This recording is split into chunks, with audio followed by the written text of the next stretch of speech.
Aku baru saja diterima bekerja di sebuah toko baju terkenal di salah satu mall terbesar di kota. Awalnya, aku sangat senang mendapatkan pekerjaan ini karena lokasinya yang strategis dan suasana tokonya yang nyaman.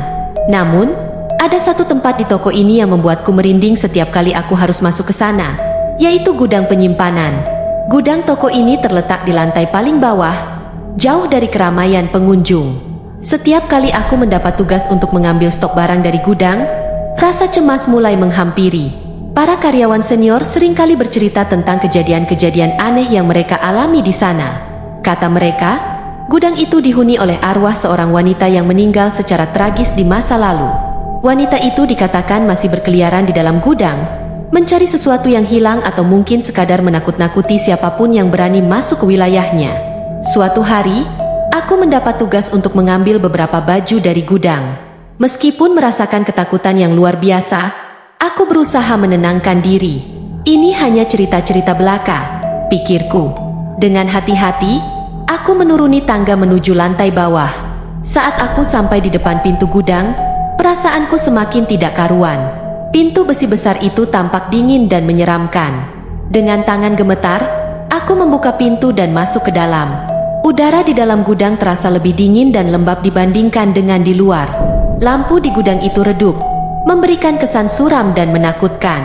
Aku berjalan perlahan, mencari rak tempat baju yang harus kuambil disimpan. Setiap langkahku terdengar jelas di dalam ruangan yang sunyi itu, membuat suasana semakin mencekam.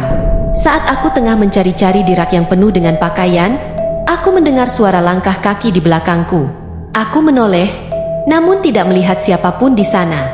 Mungkin hanya perasaanku saja. Aku mencoba meyakinkan diri, tetapi suara langkah itu semakin mendekat. Aku berbalik lagi dan kali ini aku melihat bayangan seorang wanita di ujung lorong. Bayangan itu berdiri diam, tidak bergerak. Aku terpaku, tidak mampu mengalihkan pandangan darinya. Wanita itu tampak pucat dengan rambut panjang yang terurai. Matanya menatap tajam ke arahku, membuat bulu kuduku berdiri. Aku berusaha untuk bergerak, namun tubuhku terasa kaku. Bayangan itu perlahan-lahan mendekat ke arahku. Aku merasakan ketakutan yang luar biasa. "Siapa kamu?" Suaraku bergetar saat bertanya. Namun, wanita itu tidak menjawab. Dia terus berjalan mendekat, langkahnya perlahan namun pasti. Aku bisa merasakan hawa dingin semakin menusuk ketika dia semakin dekat. Saat wanita itu hanya berjarak beberapa langkah dariku, aku mendengar suara berderak dari atas. Seketika lampu di gudang itu padam, menyisakan kegelapan total. Aku berteriak ketakutan, tetapi suaraku terdengar seperti tenggelam dalam kegelapan. Aku meraba-raba dalam gelap, mencari jalan keluar. Namun, setiap kali aku mencoba bergerak, aku merasakan seperti ada tangan dingin yang menyentuh bahuku. Aku berusaha menghindar, tetapi rasa dingin itu semakin kuat mencengkeramku. Dalam kegelapan itu, aku mendengar suara wanita yang terdengar seperti isak tangis.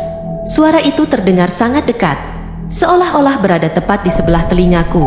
Aku merasakan ketakutan yang begitu dalam, membuatku sulit untuk berpikir jernih.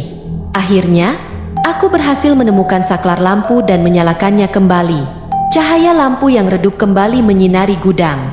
Namun, wanita itu sudah tidak ada lagi. Aku hanya berdiri sendirian di antara rak-rak pakaian. Aku segera mengambil baju yang kuperlukan dan berlari keluar dari gudang.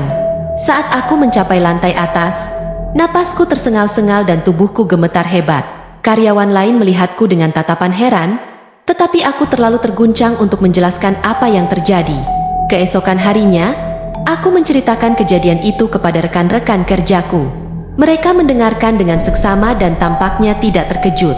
"Kamu baru saja bertemu dengan penunggu gudang," kata salah satu dari mereka dengan suara serius. Mereka bercerita bahwa wanita itu dulunya adalah salah satu karyawan toko yang mengalami kecelakaan tragis di gudang. Sejak saat itu, arwahnya dikabarkan tidak pernah pergi dan selalu menghantui siapapun yang masuk ke sana. Aku merasa ngeri mendengar cerita mereka. Setiap kali aku harus kembali ke gudang, rasa takut itu selalu menghantui. Meskipun aku mencoba untuk bersikap biasa, tetapi bayangan wanita itu terus teringat di benakku. Suatu malam, aku mendapat giliran untuk mengatur stok barang di gudang bersama salah satu rekan kerjaku. Kami berdua mencoba untuk tetap tenang dan fokus pada pekerjaan kami. Namun, Rasa takut itu tidak bisa sepenuhnya hilang. Saat kami sedang bekerja, tiba-tiba lampu di gudang mulai berkedip-kedip. Kami saling berpandangan dengan cemas. Mungkin ada masalah dengan listrik, kata rekanku, meskipun suaranya terdengar tidak yakin. Kemudian, kami mendengar suara langkah kaki yang mendekat. Kami berdua membeku, tidak berani bergerak. Suara itu semakin lama semakin jelas, seperti ada seseorang yang berjalan menuju kami. Aku merasa bulu kuduku berdiri. Tiba-tiba, pintu gudang terbuka dengan sendirinya dan angin dingin masuk, membuat suasana semakin mencekam. Kami melihat bayangan wanita itu berdiri di ambang pintu, menatap kami dengan tatapan kosong. Rekanku berteriak ketakutan dan segera berlari keluar. Aku tidak mampu bergerak. Tubuhku terasa kaku dan mataku terpaku pada bayangan itu. Wanita itu perlahan-lahan berjalan mendekat, membuat suara langkah kaki yang terdengar seperti gemerisik kain. Aku merasakan ketakutan yang luar biasa. Wanita itu berhenti tepat di depanku. Aku bisa merasakan hawa dingin yang sangat menusuk. Dia menatapku dengan mata yang penuh kesedihan. "Tolong temukan aku," katanya dengan suara lirih yang terdengar seperti bisikan. Setelah mengatakan itu, wanita itu menghilang begitu saja. Aku terjatuh ke lantai, tubuhku gemetar hebat. Aku tidak tahu apa yang dia maksud, tetapi aku tahu satu hal pasti. Aku tidak akan pernah lagi masuk ke gudang itu sendirian. Pengalaman itu terlalu menakutkan dan membuatku sadar bahwa ada hal-hal yang tidak bisa dijelaskan dengan logika di dunia ini.